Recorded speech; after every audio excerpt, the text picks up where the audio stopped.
Élu de Dieu, bienvenue dans ce message spirituel. Je suis vraiment une fois de plus heureux que vous soyez parmi nous en ce moment. Élu, as-tu déjà pris le temps de te demander pourquoi, parmi tous les membres de ta famille, c'est toi qui portes en toi une flamme différente, une passion unique au plus profond de ton être? Pourquoi les rêves que l'Éternel Dieu a semés dans ton cœur n'ont jamais ressemblé à ceux des personnes qui t'entourent? Pourquoi le chemin que tu empruntes te semble depuis toujours à la fois étranger et profondément sacré? Ce n'est pas le fruit du hasard. Et non, tu ne fais pas des idées. Les regards du Seigneur ont toujours été posés sur toi. Ce message n'est pas une simple parole passagère.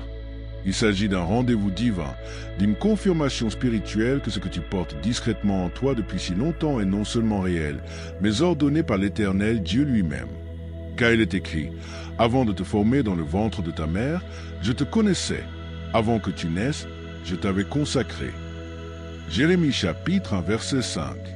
Tu n'as pas été oublié. Tu as été choisi. Pourtant, même avec cette vérité, une question peut encore résonner dans ton cœur. Pourquoi le chemin fait-il encore si mal si j'ai vraiment été choisi? Voici la réponse. Quand le Très-Haut pose son regard sur une âme, il ne choisit pas selon l'apparence, le statut social ou les applaudissements des hommes. Il choisit selon un dessein précis. Et lorsqu'il a regardé à travers ta lignée familiale, c'est toi qui l'as vu. Toi, celui ou celle qui serait assez fort pour briser les chaînes générationnelles. Toi, assez fidèle pour porter ses instructions divines. Toi, assez sensible pour entendre ce que les autres ignorent. Car il est dit, beaucoup sont appelés, mais peu sont élus. Matthieu chapitre 22 verset 14. Et maintenant, élu, l'appel retentit à nouveau. Si ton esprit témoigne de cette vérité, écris Amen dans les commentaires. Abonnez-vous pour ne pas manquer la prochaine parole que le ciel révélera. Indiquez votre ville et votre nation dans les commentaires afin que les élus se lèvent à travers les nations. Écris tes vœux les plus sincères dans les commentaires suivis du nombre 99. Laisse ton énergie charger l'atmosphère d'une attente pleine de foi. C'est un moment d'alignement divin, un instant où ce que tu as murmuré aux étoiles te revient en vagues puissantes.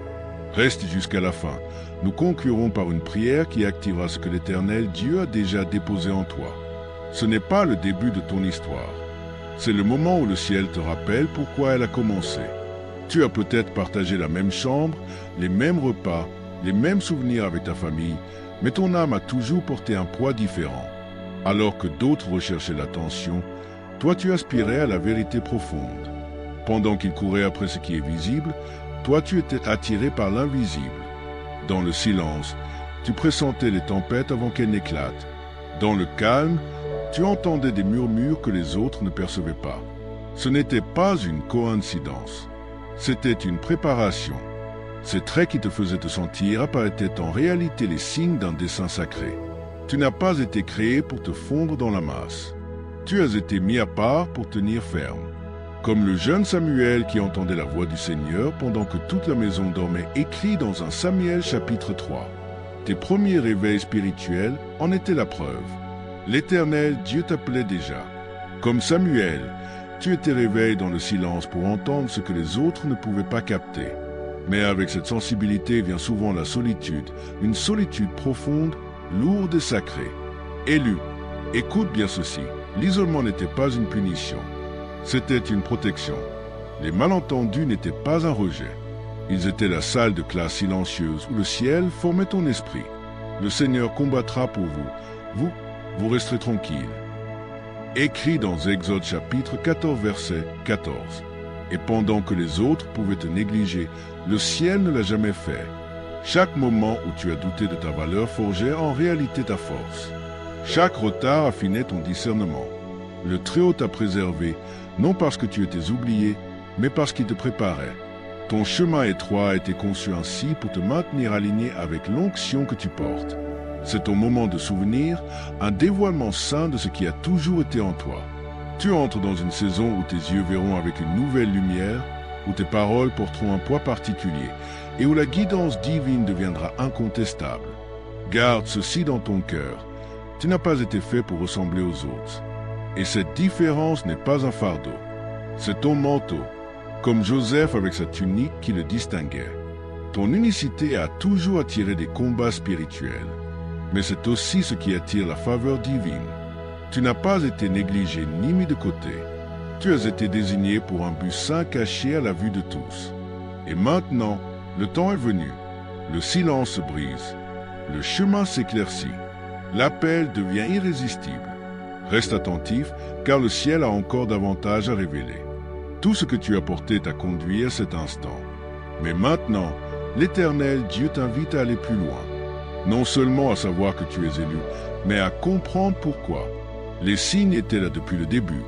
Cette distance avec ta famille, cette sensibilité spirituelle, cette soif de sens que les autres ne comprenaient pas. Ce n'étaient pas des défauts. C'étaient des marqueurs, des preuves d'un dessein divin. Les élus ne sont pas choisis selon les critères du monde, statut, apparence, titre. Ils sont choisis selon l'alignement avec le plan du ciel. Dieu n'a-t-il pas choisi ceux qui sont pauvres aux yeux du monde pour les rendre riches dans la foi? Écrit dans Jacques chapitre 2 verset 5. C'est pourquoi tu n'as jamais rentré dans le moule. Tu n'étais pas censé y entrer. Beaucoup d'élus naissent dans des foyers qui ne peuvent pas reconnaître leur appel. Tu as peut-être été ignoré, incompris ou qualifié de trop. Mais ce qui ressemblait à un rejet était en réalité une préservation. Comme Moïse placé dans un panier et abandonné au courant, ta séparation précoce du familier était un bouclier contre la contamination spirituelle. Tu étais élevé différemment pour quelque chose de plus grand. La responsabilité spirituelle ne suit pas l'ordre familial. L'ordre du ciel ne dépend pas de l'ordre de naissance. Esther a été placée dans le palais royal non pour se conformer aux coutumes de la cour, mais pour un temps comme celui-ci, afin d'intercéder pour son peuple écrit dans Esther chapitre 4 verset 14. Ta différence n'est pas un hasard.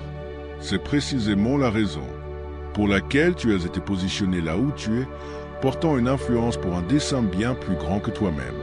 Et ce n'est pas de l'orgueil, c'est une mission. Les élus portent des fardeaux que les autres ne perçoivent pas. Les batailles émotionnelles, la solitude, les traumatismes précoces, rien de tout cela n'était accidentel. C'étaient des salles de classe. Le feu n'était pas destiné à te détruire. Il était là pour aiguiser ton discernement, fortifier ton esprit et façonner ta voie pour les desseins du ciel. Ta distance avec les autres n'est pas de la froideur, c'est de la clarté. Tu n'as pas été appelé à te fondre dans le décor. Tu as été appelé à percer, à briser les vieux schémas, à réécrire l'ADN spirituel de ta famille et à guérir des blessures qui traînent depuis des décennies. C'est pourquoi ton âme a toujours résisté à la conformité. Ton esprit se souvient de la raison pour laquelle tu es venu ici. Tu n'es pas simplement un membre de la famille. Tu es peut-être le plus jeune, le plus discret, le plus incompris. Pourtant, l'Éternel Dieu t'a confié un rôle unique de prière et de vigilance dans ta lignée. Différent, mais pas plus important qu'une autre partie de son corps. Ce n'est pas par hasard, ni par accident, mais par nomination divine. Mais les rôles spirituels portent un poids invisible. Quand l'Éternel Dieu te confie l'intercession, le prix est souvent caché. Être désigné comme leader spirituel de ta famille ne ressemble pas toujours à une bénédiction. Cela ressemble souvent à de l'isolement. Pendant que les autres vivent librement, toi tu portes un poids invisible. Tu n'as pas les mêmes libertés. Tu ressens l'appel silencieux à prier quand les autres se reposent, à jeûner quand les autres festoyant, à rester vigilant quand les autres dorment. Au fond de toi, tu sais que ton obéissance peut devenir le canal par lequel la protection et la bénédiction de l'Éternel Dieu coulent sur ta maison. Mais la source ultime de protection reste toujours sa grâce. Ce n'est pas de l'ego, c'est une responsabilité divine. Le Très-Haut n'attribue pas l'autorité spirituelle à la légère. Quand il met quelqu'un à part, il équipe cette âme d'une vision qui va au-delà des apparences. C'est pourquoi tu as senti les tensions avant qu'elles n'explosent. Pourquoi tes rêves t'avertissent du danger? Pourquoi on t'appelle en période de crise, mais qu'on ne prend que rarement de tes nouvelles quand tu vacilles? Tu es l'intercesseur, le protecteur discret, la sentinelle sur les remparts, éveillé quand les autres dorment, veillant aux frontières de ta maison par la prière. Mais avec cette autorité vient l'appel à l'humilité. Ton rôle n'est pas de dominer, il est de soutenir, de prier en silence quand on te moque, de pardonner quand on te comprend mal. Si quelqu'un veut être grand parmi vous, qu'il soit votre serviteur. Écrit dans Matthieu chapitre 20 verset 26. Tu n'as pas été choisi pour régner. Tu as été choisi pour couvrir. Et oui, cela fait mal quand tes frères et sœurs lèvent les yeux au ciel, quand ils t'accusent d'être prétentieux, quand ils ne voient pas les nuits où tu pleures en secret pour les garder couverts par la prière. Mais tu n'es pas meilleur. Tu es simplement chargé. Beaucoup d'élus traversent des blessures précoces, abus, rejets, abandon non comme punition, mais comme formation. L'ennemi a vu ce que tu portais avant même que tu ne le saches. Mais l'Éternel Dieu a utilisé ces épreuves pour renforcer ta résilience et affiner ta foi. Ce raffinement n'était pas pour te briser, mais pour te préparer à l'autorité. La souffrance est devenue une salle de classe sacrée où la force et la sagesse ont été inscrites dans ton esprit. Tu es né pour être le point de retournement, le moment dans l'histoire où les chénérités perdent leur emprise. C'est pourquoi tu n'as jamais pu te conformer. C'est pourquoi tu portes une vision que les autres résistent. C'est pourquoi tu aimes même quand on te met à l'écart. Le rang spirituel ne se voit pas par des titres. Il se prouve par l'endurance, la compassion et l'obéissance. Peut-être as-tu été ignoré, réduit au silence ou incompris dans ton propre foyer. Pourtant, le ciel t'a quand même confié une vision. Le ciel te voit comme le premier dans l'ordre spirituel. Tu n'as pas été choisi parce que tu étais parfait. Tu as été choisi parce que l'Éternel Dieu savait que tu dirais oui. Alors tiens ferme. Non, tu ne te fais pas des idées. Et non, ce n'est pas de l'arrogance. C'est l'onction. Les signes ont toujours été là. Les batailles précoces, le poids spirituel, les moments inexplicables que tu ne pouvais ignorer. Maintenant, tu commences à comprendre que tu as été choisi. Mais la question persiste encore dans ton esprit. Pourquoi moi? Pourquoi pas eux? Pourquoi m'a-t-on confié une perspicacité que les autres n'ont pas? Des fardeaux que les autres n'ont jamais eu à porter? La réponse est simple, parce que tu as dit oui. Pas toujours avec des mots, mais avec ton attitude, avec ton abandon. C'est comme si, quand l'Éternel Dieu cherchait quelqu'un dans ta famille pour porter cette responsabilité, ton cœur était prêt à répondre. Me voici. Le Très-Haut ne choisit pas au hasard. Il choisit avec précision. Le Seigneur ne regarde pas ce que l'homme regarde l'apparence, mais le Seigneur regarde au cœur. Écrit dans 1 Samuel chapitre 16 verset 7. Il a regardé au-delà de ton passé, au-delà de tes failles, au-delà de tes moments de faiblesse, et il a vu celui ou celle qui serait prêt, à obéir, à intercéder, à se tenir dans la brèche même quand cela fait mal. Ce message s'adresse à ceux qui sentent un appel spécifique de l'Éternel Dieu pour une mission précise dans leur vie. Être choisi ici signifie être confié d'une tâche de transformation, non pas être plus digne du salut que les autres.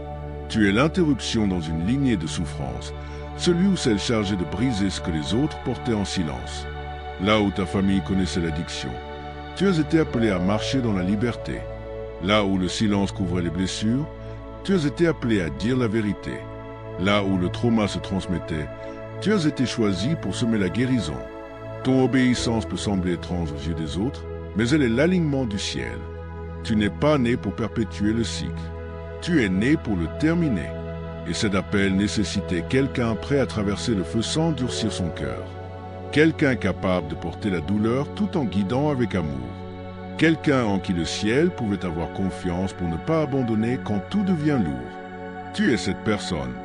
Le choix du ciel est tombé sur toi, non pour ta force propre, mais pour ton abandon. Parce que, au moment décisif, l'Éternel Dieu savait que tu écouterais. Ta solitude n'était pas un rejet. C'était un terrain d'entraînement. Le fardeau n'était pas aléatoire. C'était un manteau. Et maintenant, le dessein derrière la douleur commence à se révéler. Tu n'as pas été choisi seulement pour toi. Tu as été choisi pour ceux qui viendront après toi. L'autorité spirituelle n'est jamais donnée sans sacrifice. Les élus ne marchent pas légèrement. Ils traversent le feu. Et à chaque pas, ils portent un poids non seulement pour eux-mêmes, mais pour des générations. As-tu remarqué que tes victoires semblent plus grandes que personnelles? Que quand tu surmontes quelque chose, un changement s'opère dans ta lignée? Ce n'est pas une coïncidence. C'est l'héritage en mouvement. Toutes les familles de la terre seront bénies à travers toi. Écrit dans Genèse chapitre 12 verset 3.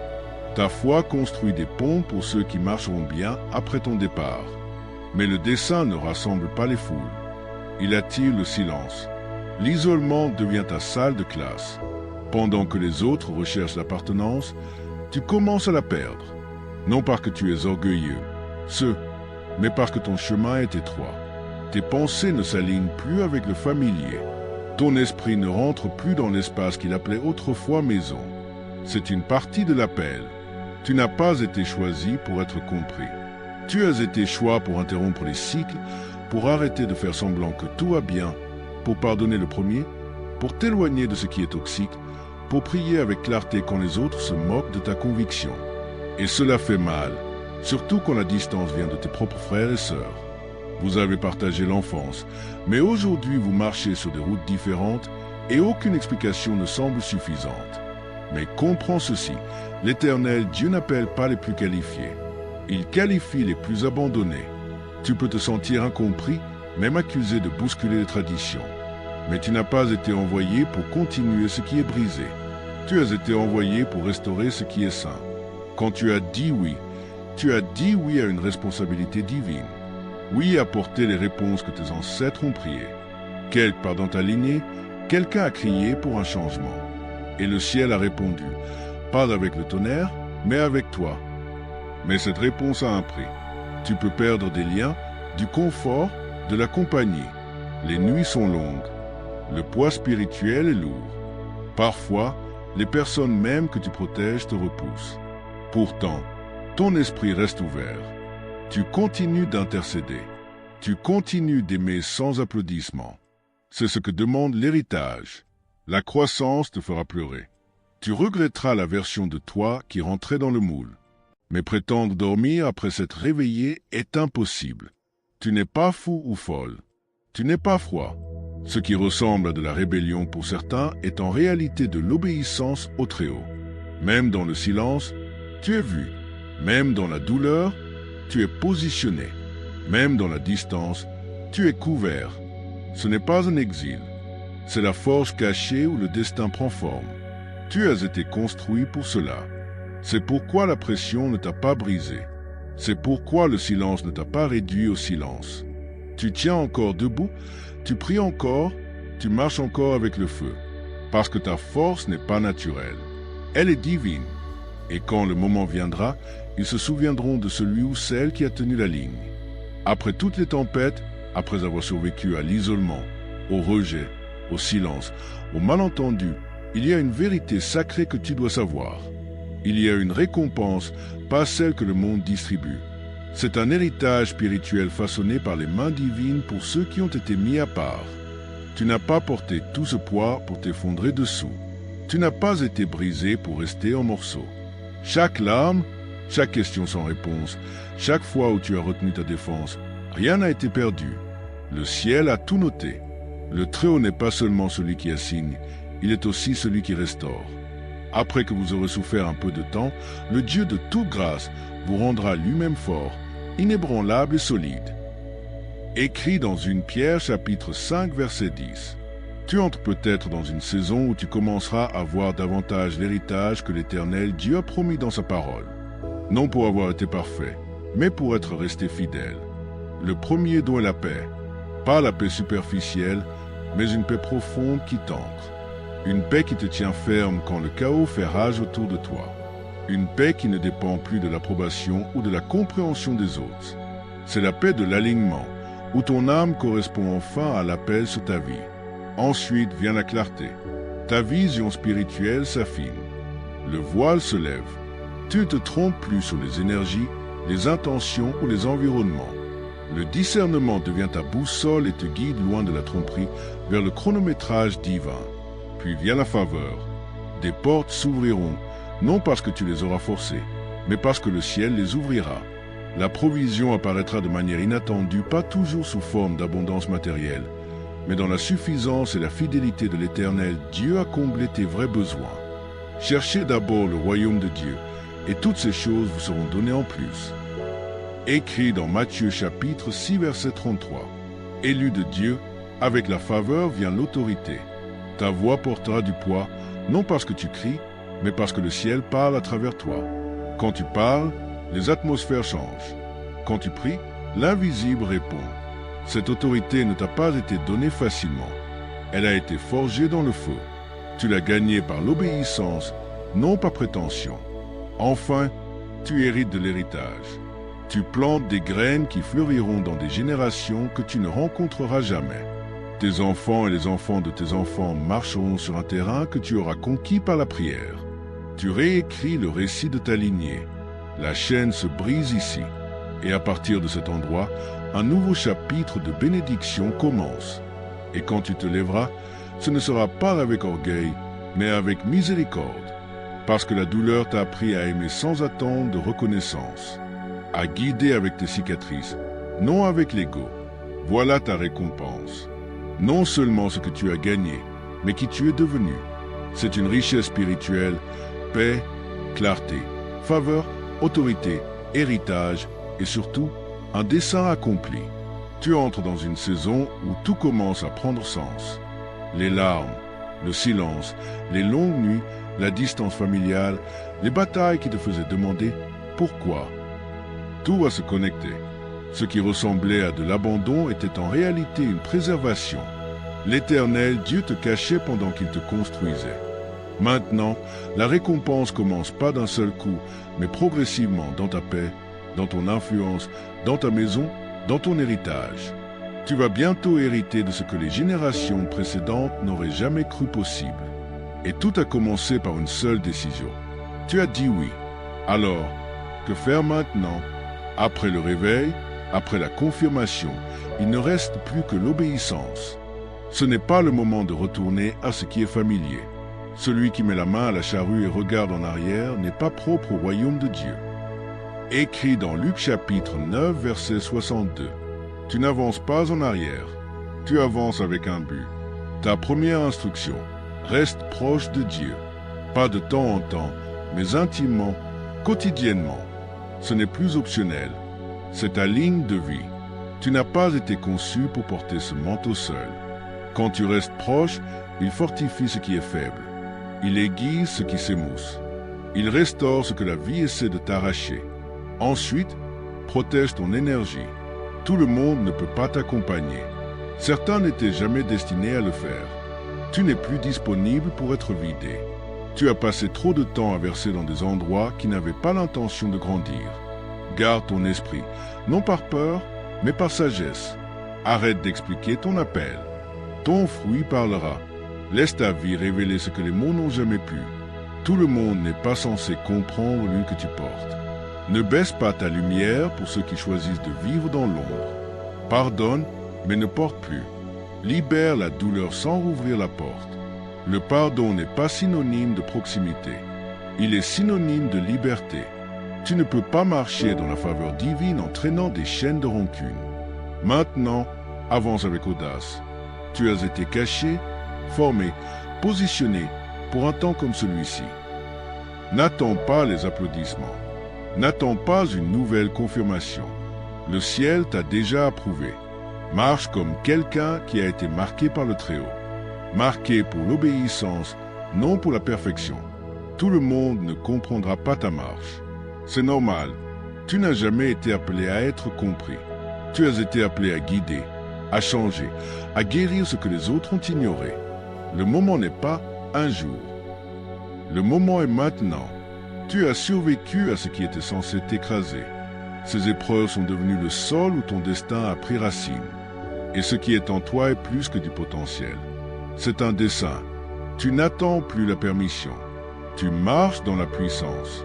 Élu, c'est ton moment. Lève-toi maintenant et avance.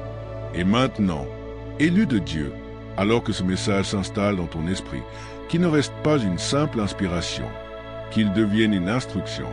Ce que tu portes est sacré, mais il doit être géré avec soin. Commence chaque matin non dans le chaos, mais dans la communion. Fais de la place au silence avant que le bruit du monde n'envahisse. Même si ce n'est que 10 minutes, offre ta journée au Très-Haut avant de l'offrir à quiconque. Commence à prier non seulement quand tu as besoin d'être secouru, mais aussi quand tu ressens la paix, car la paix, elle aussi, a besoin d'être protégée. Ouvre ta Bible, non pour cocher une case, mais pour entendre la voix qui t'a guidé tout ce temps. Écoute attentivement. Note tes révélations. Écris tes rêves. Fais attention aux patterns et aux impulsions. Ils ne sont pas aléatoires. Parle la vie sur ta maison, tes enfants, tes relations. Proclame la guérison là où il y avait la fracture. Marche dans ton espace et prie avec intention. Quand tu sens une tension, n'absorbe pas simplement, intercède. Utilise ton discernement chaque jour. Si un environnement t'éloigne de ton alignement spirituel, aie le courage de t'en écarter. Si une conversation vide ton esprit, donne-toi la permission de te retirer. Tu ne dois plus ton énergie à tout et à tous. Souviens-toi, tu n'es pas ici pour simplement survivre. Tu es ici pour construire, restaurer et changer. Alors commence petit à petit.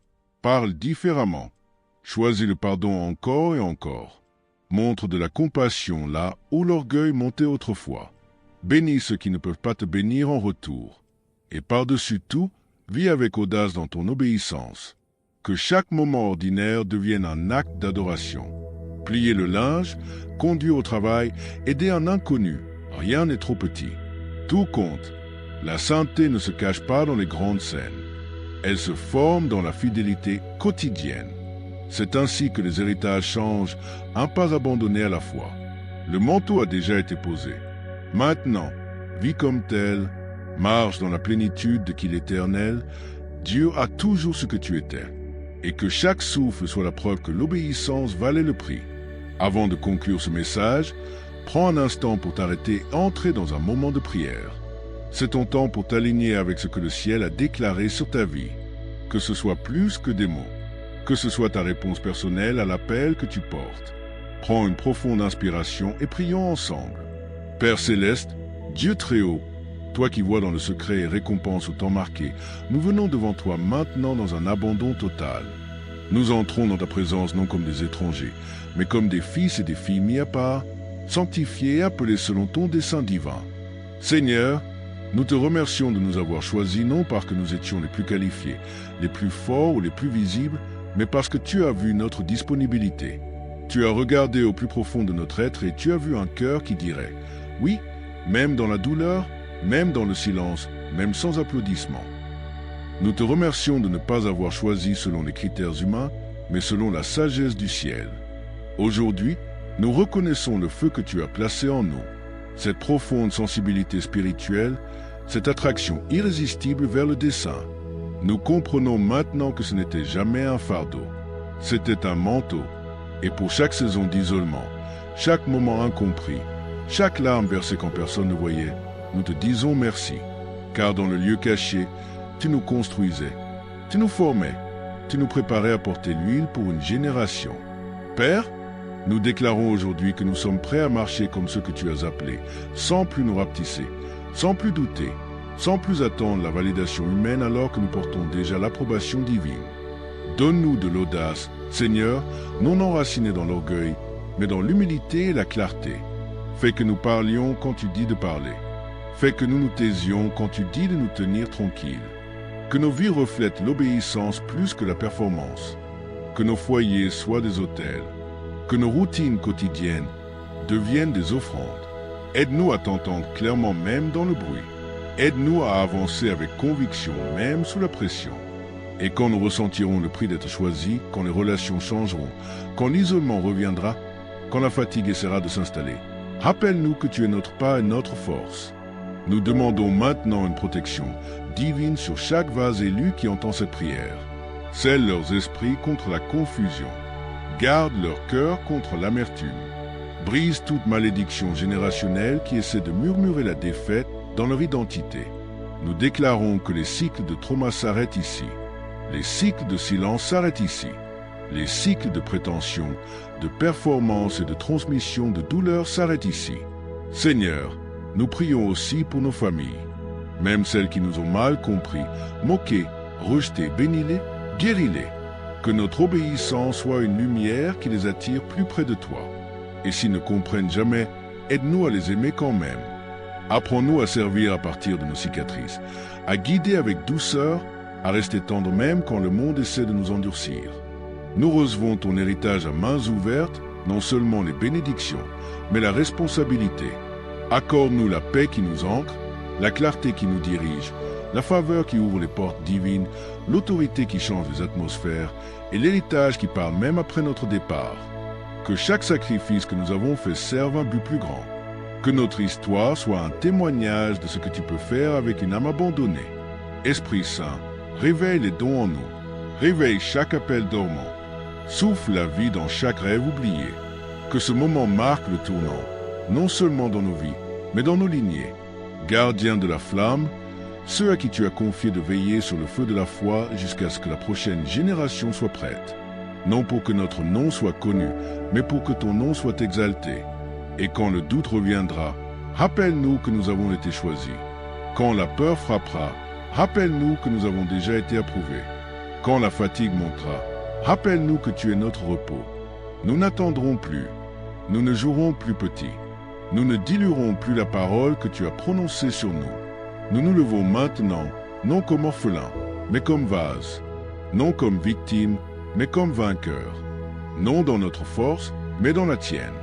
Au nom puissant, incomparable et saint de Jésus. Amen. Si cette prière a touché ton esprit, fais-le savoir dans les commentaires. Écris, je le reçois. Amen. Ton accord active la parole sur ta vie.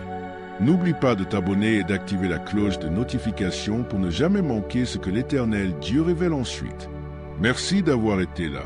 Tu n'es pas seul. Maintenant, va et marche avec audace dans ton appel.